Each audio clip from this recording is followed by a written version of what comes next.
হে মাহে মন্দিনী, কি হলো হরি? তুমি কি জগৎ? ও জননী, ও ভাই, ও ভাই, মা গো।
করেছেন আমায় অপমান, দ্রৌপদীর স্বয়ংবর সভায়।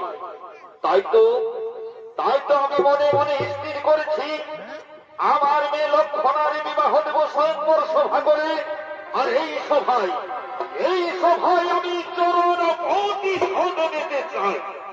সেনাপতি কর্ণ, আদেশ করুন মহারাজ। শোনো সেনাপতি কর্ণ, যাও সেনাপতি কর্ণ, তুমি দেশে দেশে, নগরে নগরে, রাজ্যে রাজ্যে আমন্ত্রিত করে এসো। আমার মেয়ের লক্ষণার বিবাহ দেব আমি স্বয়ংবর সভা করে। ঠিক আছে মহারাজ, আমি চললাম।